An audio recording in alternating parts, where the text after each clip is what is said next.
Doutora, sobre a sentença aí do caso Ramon, né, o doutor Walter deu uma sentença aí, por ser latrocínio, né, direto a sentença, mas o Ministério Público, nós percebemos na peça que recorreu.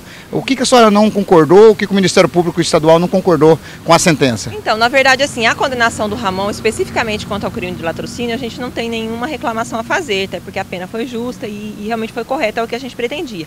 O que a gente recorreu foi com relação ao crime de tráfico de entorpecentes e associação ao tráfico, que houve uma absolvição com relação a esses crimes. Então, o que o Ministério Público quer, na verdade, é que, além dessa condenação por latrocínio, ele também seja condenado pelo crime de tráfico de entorpecentes e associação ao tráfico, que estava lá na denúncia também. E a senhora pediu outros casos também, né? Não só a dele, né? É que eram vários réus, né? Não era só ele. Então, ele foi preso numa residência onde tinha outras pessoas que tinham informações de que eram traficantes. Né? O Dr. Walter entendeu que não tinha prova de quem era a droga, a gente pensa de forma diferente, então por isso nós recorremos com relação ao tráfico de entorpecentes especificamente. Nós percebemos também que ele aceitou o recurso, né? Porque sobe o recurso nesse sentido. Então, assim, pode sofrer alguma decisão nessa sentença, então, né? Ou ter culpabilidade de outras pessoas? Na verdade, assim, a defesa ainda pode recorrer com relação àquelas condenações em que o Dr. Walter condenou, né? Os acusados, inclusive o Ramon, por latrocínio. Ainda há a possibilidade de recurso da defesa também. Então, tem o recurso do Ministério Público quanto ao tráfico, que agora vai para a defesa se manifestar, apresentar as contrarrazões, e vai para o tribunal analisar. Então, pode ser que haja alteração, sim. Só para o pessoal do caso entender, doutora, nesse pedido, nesse recurso do Ministério Público, o que seria mais ou menos assim a condenação a mais sobre a questão do tráfico de drogas nesse caso? A pena, você fala? Pena a mais. A pena ela é muito variável, né? Vai desde 3 anos até 10, 12 anos, dependendo da situação. Então, e tem mais associação ao tráfico ainda que vai ficar. Então, a pena dele, dependendo se for acolhido, pode chegar até aumentar ainda em 8 ou 10 anos. Está uma tranquilidade na cidade, né, doutora? O Ministério Público, o Judiciário e a Polícia estão fazendo um trabalho bom para coibir essa questão de violência. Está ficando tranquila a cidade. A gente está tentando, né? A gente tem prendido muitos assaltantes, essas pessoas que realmente têm causando uma instabilidade muito grande. E essas pessoas que já estão presas, muitas dessas pessoas que estão presas, já acusadas de crimes desses supermercados, estabelecimentos, distribuidores de bebidas, que aconteceram no mês de fevereiro, março, principalmente, houve uma onda muito grande de assaltos aqui na cidade, que acabou culminando também com o assalto ao Banco do Brasil no mês de abril.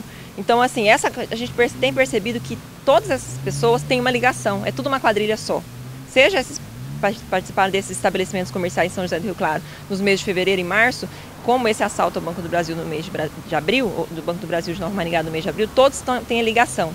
Inclusive com crimes de homicídio que aconteceram no ano passado.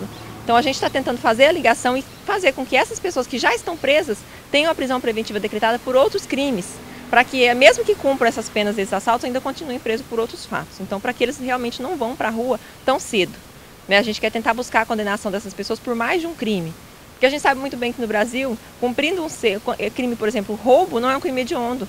Então, cumprindo 1/6 da pena, muitas vezes a pena do assaltante é 6, 7 anos e ele vai direto para o semiaberto. Então, na hora que sai a sentença, ele já vai para a rua.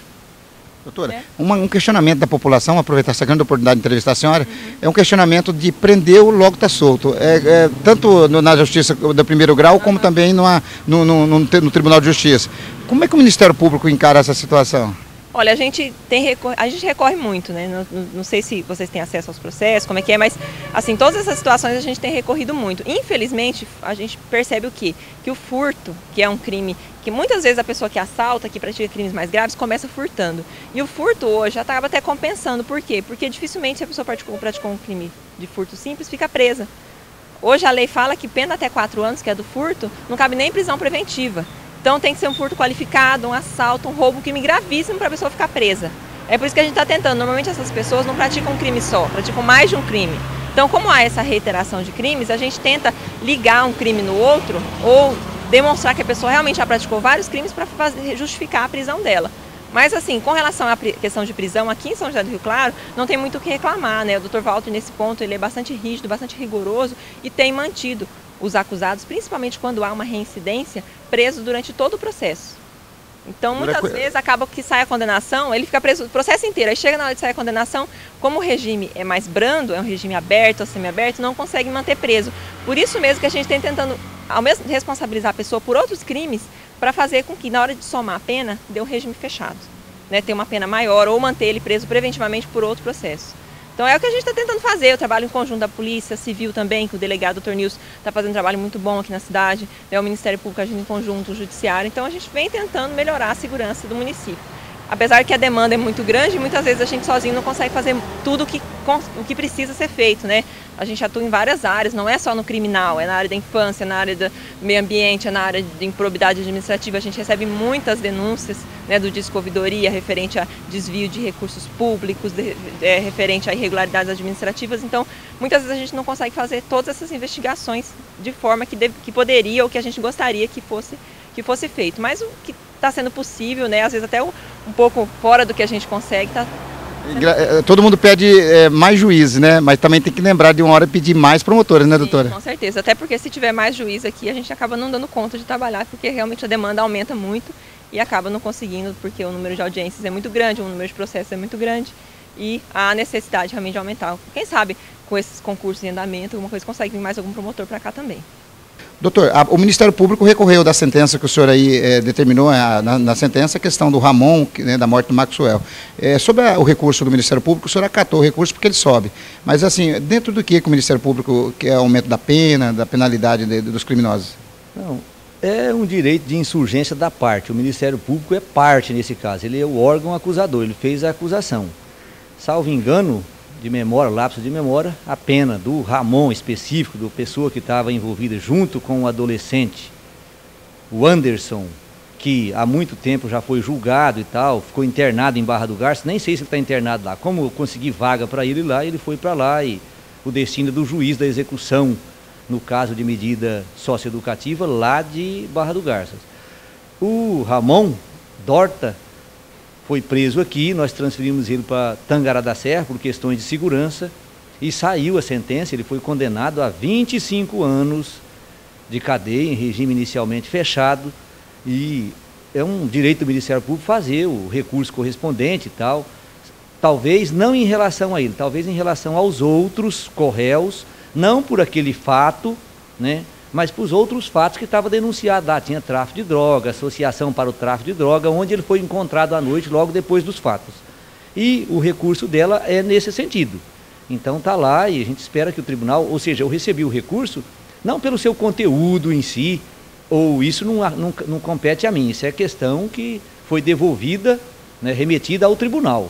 Compete a mim analisar os pressupostos do recurso, lá se está dentro do prazo, né, se ela tinha interesse em recorrer, né, o tempo era devido e tal, e isso foi preenchido, o recurso está sendo processado, os autos serão remetidos ao tribunal, não muda nada da estrutura que está hoje estabelecida na sentença. Condenação a 25 anos no total, parece que deu 25 anos exatos, salvo lapso de memória. A sentença também é um processo público, pessoas podem vir manusear o processo, tirar cópia inclusive, está à disposição das partes antes que ele suba ao TJ. Tá, doutor, nós percebemos que foi uma das maiores penas que um juiz, né, impetrou aí, ou decretou contra um criminoso do tipo dessa ação, desse crime que ele cometeu. O senhor baseou em todos os fatos, lá a gente viu a culpabilidade, circunstâncias, né, a falta, também a oportunidade da vítima se defender. Requisitos do artigo 59 lá, todos eles, culpabilidade, antecedentes, circunstâncias, consequências, motivos, personalidade, comportamento da vítima, tudo é levado em conta e fazendo essa análise lá eu cheguei a essa pena. E uma pena assim que a sociedade respirou tranquilo porque foi um crime bárbaro que aconteceu, né, doutor? Era uma pessoa de muito tempo enraizada no mesmo local, fazendo o seu trabalho, não tem qualquer tipo de desabono da conduta dela. Aí vem um fascínio que aconteceu o que aconteceu, né? Ainda alegou determinadas coisas lá, foi uma sentença grande, considerável, porque foram muitos os fatos alegados, deu um certo trabalho, mas está feito, pelo menos no primeiro grau, foi dito o direito, certo?